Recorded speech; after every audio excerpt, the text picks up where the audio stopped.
नमस्कार। बचपन में एक कहानी सुनी थी, शायद आप लोगों ने भी सुनी हो, कि एक बार दो दोस्त एक कमरे में बंद हो जाते हैं और वो उसमें कुछ पॉट्स वगैरह रखे हैं एक साइड में, लेकिन वो उनको देखते नहीं है और दरवाज़ा खटखट खटखट करते हैं और खुलता ही नहीं है। थोड़ा घबराने लगते हैं। शाम हो जाती है।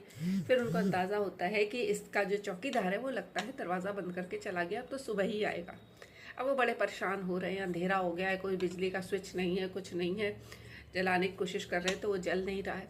अब वो जो उनमें से एक दोस्त भाग्यवादी और एक कर्मवादी है, तो जो भाग्यवादी कहता है कि भगवान की यही इच्छा है, लेट जाओ यहीं पे चुपचाप। तो लेकिन भूख तो दोनों को लगी है। तो कर्मवादी कहता है नहीं, कुछ वहाँ पॉट्स रखे थे, चलो चल के देखते हैं, शायद उन बर्तनों में कुछ हो, खाने को मिल जाए। तो भैया भाग्य में होगा तो मिल जाएगा। अब जब इतना अंधेरा भी झेल रहे हैं, कमरे में बंद भी झेल रहे हैं, तो भूख भी झेल लेंगे। और लेटा रहता है। तो कर्मवादी उठता है, जाता है, टटोलता है, उसे बर्तन मिल जाते हैं। बर्तन खोल के चख के देखता है, वहाँ खीर का स्वाद है, तो वो खाने लगता है और उसमें कुछ कंकड़ जैसे होते हैं, वो थूकता जाता है।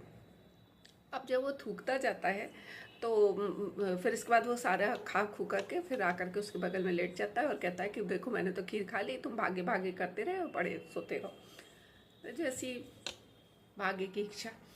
अब इसके बाद सुबह होती है और वो जो कर्मवादी है वो जल्दी से निकल जाता है। भाग्यवादी थोड़ा धीरे से उठता है और फिर वो जो है देखता है कि कुछ कंकड़ जैसे पड़े हैं। उठा के देखता है तो अरे ये तो हीरे हैं। 4-5 जो हीरे होते हैं वो लेता है, बेचता है, खूब अमीर बन जाता है। तो कहीं ना कहीं ये कहानी एक तरह से कहती है कि जो प्रारब्ध में है वही मिलता है, प्रारब्ध से ज़्यादा कुछ नहीं मिलता है। मिलेगा वही जो मुकद्दर में लिखा हो, नहीं मिल सकेगा खजाना किसी का। तो क्या ये कहानी हमें भाग्यवादी बनाती है? नहीं, ये कहानी हमें भाग्यवादी नहीं बनाती। ये कहानी कहती है कि उस व्यक्ति के मुकद्दर में थे वो हीरे। मान लो कि उस व्यक्ति के मुकद्दर में हीरे ना होते, वो कंकड़ ही होते, तो उसे तो कुछ नहीं मिलता। कम से कम कर्मवादी का इतना तो सुनिश्चित था कि उसने खीर खाली पेट भर लिया, क्योंकि तभी तो गीता में श्री कृष्ण कहते हैं कर्मण्येवाधिकारस्तु मा फलेषु कदाचन। कर्म करो, फल तो जो है वो मिलेगा, लेकिन कर्म करने से तुमको कुछ तो मिलेगा। तो यहाँ पर जो है वो कर्म करके उसको खीर तो मिल जाती है ना कम से कम।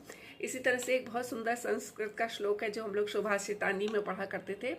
उद्यमेन ही सिद्ध्यंति कार्याणि ना मनोरथे ना ही सुपतस्य सिंहस्य प्रविशन्ति मुखे मृगा।